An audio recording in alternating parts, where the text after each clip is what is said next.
Let me tell you, if you ever think a little time away from home will give you some peace, you haven't met my HOA. I just pulled into the driveway of my lake cabin, dust still swirling in my rear view, my mind already halfway to a hot shower and a cold drink on the porch when the whole circus kicked off. Blue and red lights flashing, two police cruisers barreling in like I'd called for backup, and before I could even grab my keys, I spotted her. Karen. You know the type clipboard queen arms folded so tight you'd think she was holding herself together with pure spite, standing at the edge of my lot with that look on her face like she'd just caught me robbing a bank. And behind her, three HOA board members, whispering like a jury at a murder trial. Before I even got the truck door open, Karen's already barking at the cops. "That's him, officer." He broke in. "We need to remove him before he causes trouble." I sat there a second, not sure if I should laugh or just start praying. Remove me from my own place. That's rich. The cop she flagged hesitated, credit to him, but he started walking over, hand on his belt, like maybe he'd be the star of tonight's neighborhood drama. And by then, half my neighbors had gathered, coffee mugs in hand, whispering as if they'd paid for front row seats. Here's the plot twist. The police chief rolls up in his SUV, my cousin Mark, not that anybody knew it yet. He stepped out with that easy swagger you only get from years on the force and maybe a few too many poker nights. Karen, thinking she's about to win some sort of neighborhood Oscar, marches up and starts her performance. But when Mark's eyes land on me, his poker face slips just a hair, and that's when things start to get interesting. Karen, meanwhile, her confidence is already leaking out of her like air from a cheap pool toy. But let me back up a second. This didn't just come out of nowhere. 2 months before, my life at the lake was a retired man's dream. Just me, my dogs Daisy and Duke, and all the peace I thought I'd earned. First morning, Karen shows up, blonde bun sunglasses, perfume that could knock over a moose. She hands me a list of violations before I've even set down my suitcase. Fence, paint, mailbox, location, porch light, nothing was right. I tried being nice. I baked cookies for the HOA meeting. Yeah, that happened. But you can't sugarcoat crazy, not when someone's got power and a clipboard. The letters kept coming. Grass too high by half an inch. Daisy barked at a squirrel, $50 fine. Duke dug a hole. You'd think I'd unleashed a pack of wolves. Still, I paid up, fixed what I could, figured life's too short for petty wars. Until I left for my fishing trip, told the HOA, asked my neighbor Tom to keep an eye on things.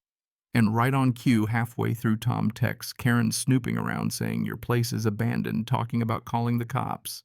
I laughed it off. Should have known better. So there I was, 2 weeks later, exhausted and ready to sleep for a year. And within 5 minutes, Karen's dialing the police, telling everyone I'm a trespasser in my own cabin. She marches up to the officer's folder stuffed with papers like she's prosecuting a federal case. Arrest him. He abandoned the property. The HOA owns it now.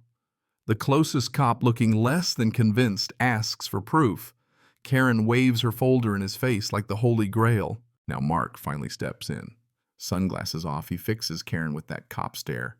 Cool, steady, all business. "Who owns this cabin?" he asks. Karen hesitates, papers fluttering, and admits. Technically, he does. The whole crowd leans in. "Jack Turner," I say. "Last I checked." Karen's armor cracks. Neighbors whisper. Mark turns to the officers, shakes my hand, and says, "Stand down, boys. There's no trespassing here. This man owns the place." Karen sputters about grass, mailbox, porch lights, the whole 9 yards. Mark just raises an eyebrow. "You called the police for grass." By now, the officers are trying not to laugh, and Karen's face is redder than the stop sign at the corner. That's when Tom steps in. "Jack, you want me to tell the chief about the letters?" Karen spins around, shocked. Tom grins. "The ones where you threatened to tow his truck, change his lock," said. "Maybe someone else deserves his property more," Karen stammers. I add, "Go ahead, Tom." Or about when she trespassed while I was gone. "Caught it on camera," Mark asks Karen. "Did you step on his property?" she mumbles. "Inspection for grass. The neighbors eat it up." And then right as Mark starts wrapping things up, Karen tries one last move. Chief, this man's been nothing but trouble. If we let him get away with this, what's next? Boats in the driveway, chickens in the yard. Mark just stares at her. You called the police for a porch light and some grass. The crowd is losing it, but it's not over. From inside my cabin, Duke lets out a bark that rattles the windows. Karen jumps. That dog attacked me. Remove him. The neighbors groan. He barked at me. She insists. Mark just sighs. He's a Labrador, Tom adds. The only thing he attacks is leftover pizza. Just then, Duke barrels out the dog door, skids to a stop, and plasters his muddy paws all over Karen's blazer. Papers fly everywhere. Karen squeals. Tom steadies her, and Duke drops his tennis ball at her feet like a peace offering. The crowd cracks up. Ma'am, Mark says gentle but firm. He's just excited. Jack, leash him, please. I do. Karen for once is speechless. I offer to clean her blazer, even pay for dry cleaning. She blinks, and for a second I see something soften in her face. I bring out water for everyone because, let's be real, we've all been out here too long, and Mark takes control. Let's verify ownership, look at real evidence, talk like adults. I hand over my deed, tax receipt, driver's license, and a printout of the email where I told the HOA I'd be gone. Karen's still clinging to her rules, but Mark shuts it down. Calling cops because a man came home and his dog barked isn't a police matter. That's a neighbor problem. I admit, should have cut the grass, repainted the fence. I'll do it, Tom pipes up. See 2 minutes 4. Problem solved, no fines. The crowd relaxes. Even Karen lets out a shaky breath. I look at her. Karen, I know you care about this place. Maybe too much. But I'm not your enemy. Let's fix things without turning every problem into war. The older neighbor, Mr. Whitaker, agrees. Karen admits, maybe I came on too strong. People complained. I worry. We'll carry it together, I tell her. Tom proposes Jack mows fence tomorrow, light on a timer bin behind the gate. Karen agrees to text before calling cops. We meet monthly for coffee and donuts. Neighbors cheer. For a moment, it feels like a community again. And then right as I'm fixing Karen's blazer, a tow truck rumbles up. Lakeside Community Tow Enforcement. The driver, Ken, jumps out, says he's got a work order to tow my truck. Karen's face goes pale. Mark steps in. You're not towing anything. Private drive. Owners present. Show me authority. Turns out the order's signed by Bryce Dalton, the vice president, the kind of guy who gets a kick out of making people miserable. Karen calls him tries to cancel. Bryce refuses. The driver moves to hook up my truck anyway. Mark's had enough. Touch that truck and you're trespassing. The tension's thick enough to cut with a chainsaw. Then, because why stop at one disaster, a county animal services van shows up. Report of a dangerous dog. Officer Mendez checks Duke, sees he's about as scary as a teddy bear, closes the case. Meanwhile, the tow truck driver tries again. Mark stands his ground. Ken finally gives up and drives off in a huff. Officer Mendez reveals the dog complaint came from Paul, another board member acting on Bryce's orders. The whole crowd's fed up. Karen calls a board meeting for that night.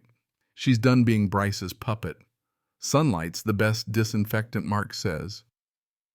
And by now the whole county's watching on Facebook Live. At the meeting, Karen lays out the evidence emails from Bryce about targeting neighbors' fines to force sales using tow companies as weapons. The room explodes. The board votes Bryce out right then and there. He storms off, phone glued to his ear, plotting his next move. Next morning, Karen shows up, no blazer, no clipboard, just coffee and an apology. She admits, trying to keep everything perfect was the only thing that made me feel steady. I tell her, people need kindness more than perfection. Before we can finish, Bryce arrives with lawyers serving me with papers, fines, foreclosure threats, restraining orders. Tom and Mark rally to my side. Karen calls an emergency board meeting to undo the damage. Mark tells me Bryce is counting on you to panic. Don't. Judges like facts. We gather everything: deeds, emails, neighbor statements. At court, Bryce's lawyer waves photos of my grass porch light Duke barking like he's presenting a criminal empire. Mark, Karen, and Tom lay out the truth. Bryce acted alone, forged signatures, tried to push people out for profit.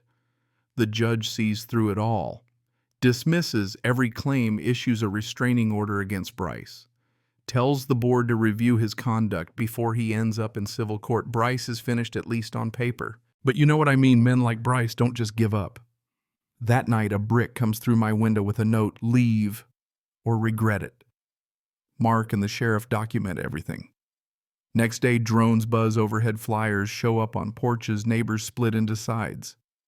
Karen and the board ban Bryce from the HOA, press charges, and make it official. Bryce's desperation peaks. He sets fire to the edge of my property. We find his lighter initials carved in.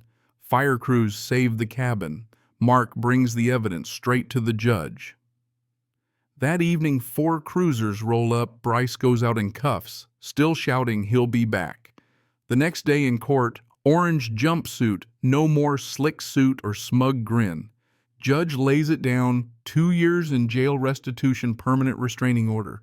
The board votes to rewrite the bylaws. Community first rules, second no more. One man hammers. By the time summer rolls around, the whole place feels lighter. Block parties replace complaints. Kids chalk the road. Karen runs meetings with a sun hat instead of a scowl. Tom joins the board, promising to keep things less ridiculous. Mark finally gets to relax. I skip the meetings and rebuild the garden. Neighbors bring seeds and benches. Kids paint birdhouses, bright blue and yellow. Nobody cares if it matches the fence. Some stories end with fireworks, but this one ends with peace. Porch lights glowing, friends on the steps. Duke curled up at my feet, Daisy chasing fireflies, and me raising my glass to starting over. So let me ask you, have you ever had a neighbor like Bryce? Or maybe a Karen who just needed a friend instead of a fight? Drop a comment. Tell me what justice means to you.